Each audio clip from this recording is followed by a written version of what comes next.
Hey there guys, it's Jules.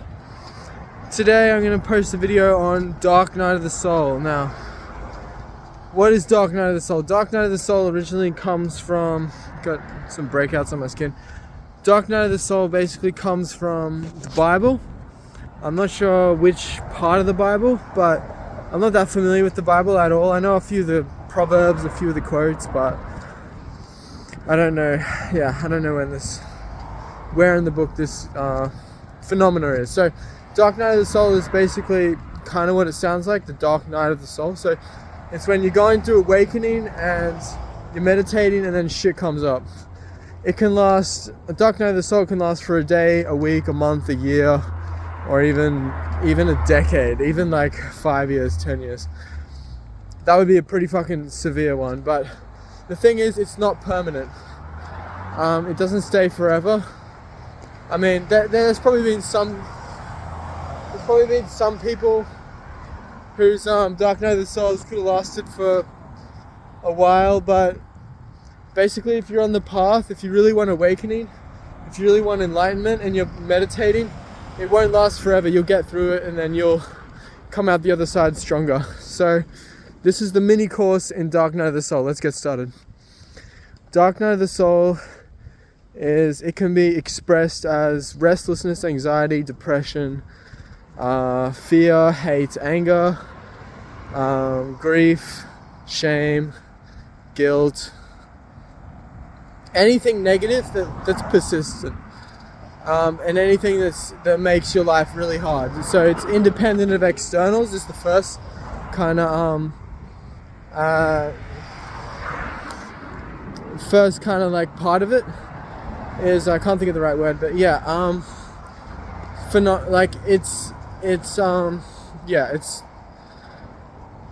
it's just negativity that persists, and you're on the spiritual journey, and it's independent of externals. So that's what I was saying. It's independent of externals. So it doesn't matter where you are, who you're with, what it is. Like, it doesn't matter on what's happening on the outside. It's happening on the inside, and it's continuous. How you get through it is you just like push through, you persevere. You keep meditating, you keep bringing it back, because what's happening is a purging is happening. It's a catharsis, so stuff is coming up to come out, so feeling is healing. So if you go straight for it, and probably your best bet is to just sit in a room and just meditate like crazy. So you don't have to close your eyes and sit in a meditative position. You can lie on your bed and stare at the wall. Whatever you want, whatever your meditation is and your mindfulness practice, do that. So I'll just make a quick distinction between mindfulness and meditation. Meditation is, you could say, is sitting in a particular position at a particular time for a particular amount of time in a particular place. And mindfulness is kind of when you're doing your daily chores or whatever you're doing in your daily life, you're with it. So you're staying here, basically. So Dark Night of the Soul is going to try and pull you out of that, and the ego is going to try and regain traction, regain power, regain control. But don't let it. Just have faith, because it's going to trust your faith. This is what it's for. It's trusting your faith. So what you need to do is just it's pretty fucking simple. You bring it back to the present moment, just as how you would raise your consciousness normally, except when you go through this, your consciousness is going to go really fucking fast. If you're earnest enough. So it's going to go really fast because there's a lot of energy coming up, and that energy is going to get transmutated or alchemized. This is true alchemy. This is what they mean when they say alchemy. True alchemy and transmuted into consciousness. So you're going from mind to moment, and then what you want to do is you want to try and abide. Don't worry about, like, you can like bring it back, but the best bet is to try and like abide in the presence and try and just stay instead of like flip-flopping. Just try and stay. So Dark Night of the Soul is the hardest thing you'll ever do in your life. You may have multiple of them, you may have only one, you may not even have any. Some people are really conscious, and when they start their journey, because they had a really good upbringing and stuff, they don't have that many micro traumas, and it's not that hard for them to raise their consciousness. Some people are just super fucking lucky, and some people are super fucking unlucky. But basically there's there's many quotes that say the same thing, but basically they say that there's a teaching that like God gives his hardest trials to the strongest people, and you become just ridiculously strong after going through hardship. So just know that this is part of your plan. It's not a mistake. It's meant to happen. It's going to make you super strong, and it's going to make you super compassionate and forgiving and understanding, and you're going to have all these gems, bro. It's just going to make you such a great person. So that's pretty much Dark Night of the Soul. The best things you can do is hang around good people, take time for yourself, obviously meditate and practice mindfulness, eat healthy, go to the gym, look after yourself. What is going on here? Interesting little contraption over there. I don't know what's going on over there. All these cars. All these like broken down cars. Strange. Anyway, yeah, so that's pretty much it. Dark Night of the Soul, it's the shittest thing, but it's a gift, really. It's a blessing in disguise. A friend of mine once said something pretty wise, is she likes it when it's tough, because, or how she recontextualizes it is, the tough times are good because you learn something from them. You learn the best lessons from those tough times. And it's super true. So if you're really struggling, you can remember that, and that can give you some solace. But the best thing you can do, really, okay, which is basically what I've said, but is relax and release, R&R. So this is a teaching by Michael Singer.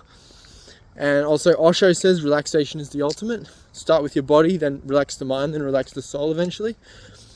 But what you want to do is relax the body. So lie on your bed, relax. Tension will come, especially when you start. Hopefully you're not in a situation where you can't remove yourself from it. If you can't change it or remove yourself from it, you have to accept it. That's the only thing you can do. And just know that God's got your back, and this is all part of the process, and he wanted to experience this, to have the experience of awakening from it and pushing through it and getting to the other side. So I say him, but you know, it's I mean, look, I don't directly know what God is, but I've had experiences of the letting me know that God is with me, and God is me. Like, I've had dreams showing me. Anyway, won't go into that, but I know God exists. My awakening isn't like fully complete because I don't see everything as love yet. So, but we will. Anyway, I'm going to turn around.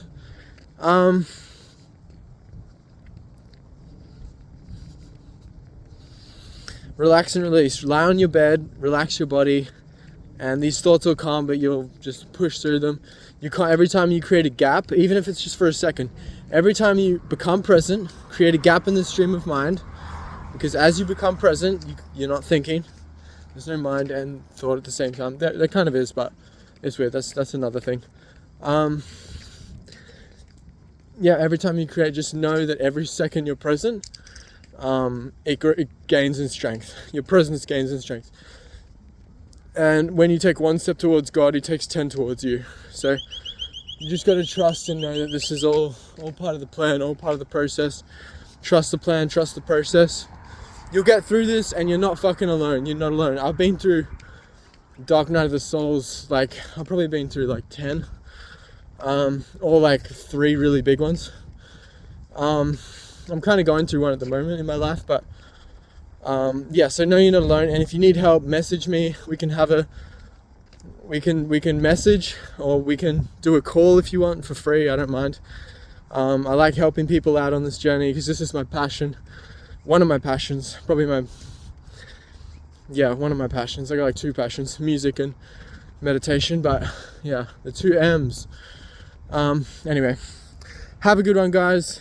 This is Dark Night of the Soul. It's going to be on your path. It's going to come, most likely. So it's good to know a little bit about it so that you can like navigate it and learn to integrate the energy. And yeah, you'll have to learn how to integrate stuff. As you raise your consciousness, you have to like move in a different way in the world. You have to stay present and listen to your intuition and gut and take action according to that, more than your mind. Anyway, have a good one, guys.